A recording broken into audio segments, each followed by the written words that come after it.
হাই, মই দেৱৰ্ষী গৌতম। মই আপোনালোকৰ মাজলৈ আজি লৈ আহিছোঁ শ্বাহনৱাজ লস্কৰৰ এটি সুন্দৰ কবিতা।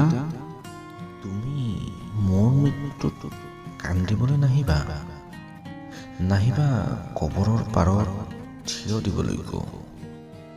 কেনে আছা বুলি এদিনতো নুসুধিলা, আৰু মোৰ চাহ জুখিও নাচালা।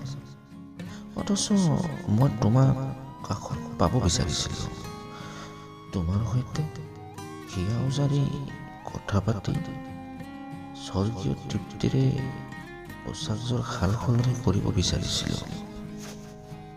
তোমাৰ মনত নাই পুষ্পোদ্যানত বহি দুয়ো গাইছিলোঁ জুৰীয়া আত্মাৰ সেই সুৰীয়া গান। তুমি আঘাত পালে যে মই কান্দিছিলোঁ, আৰু মই আঘাত পালে তুমি যে অশ্ৰু টুকিছিলা।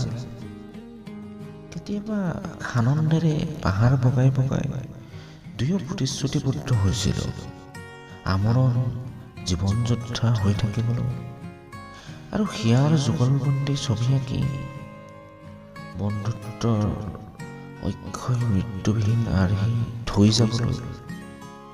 কথাবোৰ কিঞ্চিতো নাই তোমাৰ মনত? তুমি মোৰ খবৰ নোলোৱাৰ বাবে মোৰ মনত অলপ দুখ অথবা আক্ষেপ নাই।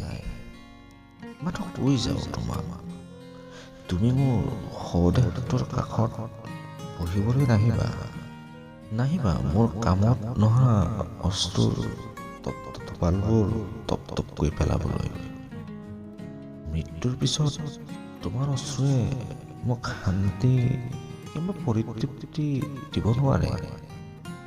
মোৰ দগ্ধ হৃদয়খনো হাত নপৰে। সেয়ে তুমি মোৰ মৃত্যুত কান্দিবলৈ নাহিবা।